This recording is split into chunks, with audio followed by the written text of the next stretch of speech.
everyone. I am Dr. M. Manikam, Assistant Professor, Department of Physics, Dr. SNS Rajalakshmi College of Arts and Science, Coimbatore. So today in this video, we will detailedly discuss about random access memory. That is simply considered is RAM.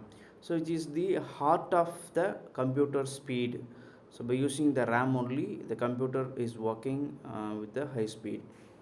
So if the RAM space is very memory is very low, means the computer will slow down. So if the RAM is memory is higher, means it will work properly and with high speed.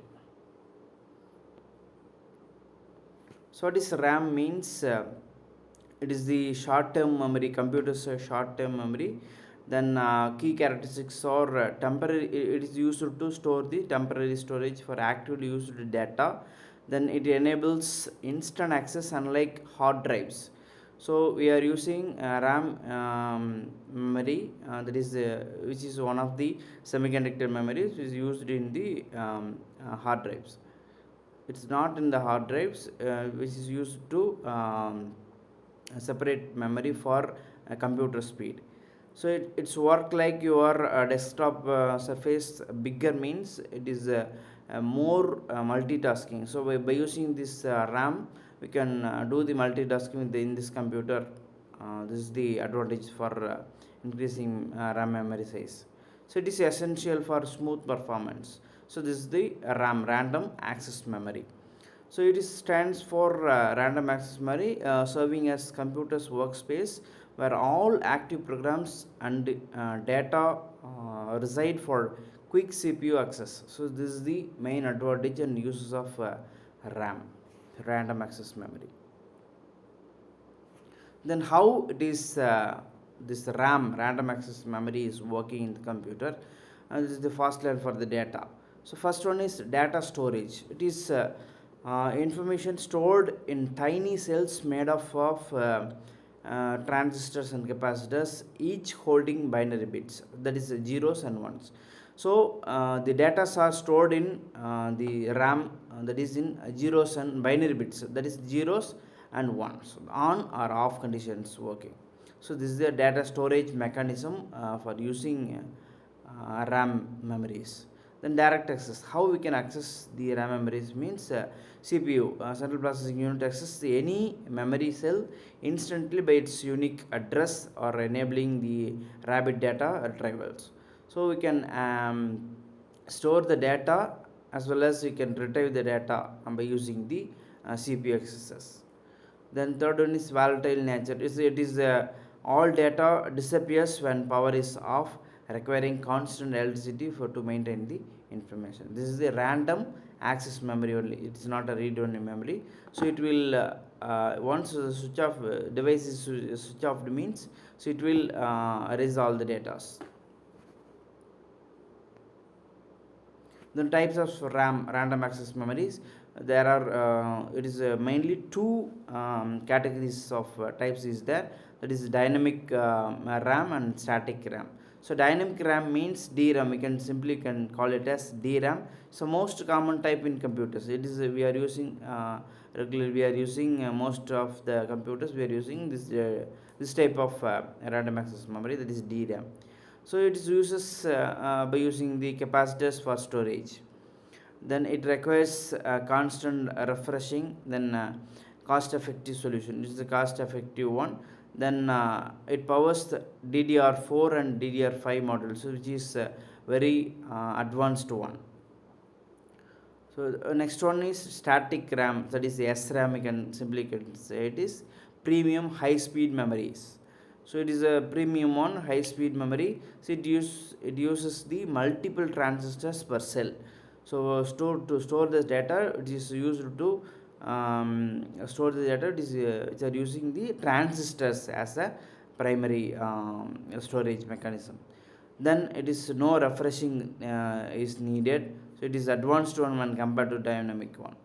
So faster but more expensive. It is used in CPU cache. So when compared to a dynamic RAM, so this static RAM is expensive one. So see the pictures in the left hand side. So this is the random access memory. So the evaluation of RAM technology over the years, we can say it is in the starting of 1947. Williams Tube introduced this, the first random access memory using cathode ray tubes for data storage. So Williams Tube only introduced this random access memory in the year 1947. So in 1968, DRAM is invented. So by the Robert Denard creates the dynamic RAM. So it is the revolutionizing the computer memories, which is after the invention of DRAM. In the year 1996 to 2000, so DDR era is begins. That is DDR with the SDRAM introduced with the double data rate and technology we are introducing in the year 1996 to 2000. Then in the nowadays, that is in the year 2025, we are using DDR5 excellence. So it is the most advanced one for the random access memory. So it is the modern DDR5 RAM delivers the speed over 48,000 4800 megahertz for all AI and gaming. So we are using, currently we are using this DDR5 RAM mechanism we are using. So why we are using a RAM in the computers? What is the impact and performance of the RAM? So it is used to multitasking powers, then it is used to speed enhancement and usage guidelines. Usage guidelines for this RAM is 8 GB suits everyday task, 16 GB recommended for gaming. So in video editing and professional works we are using the RAM size 8 GB and 16 GB and all.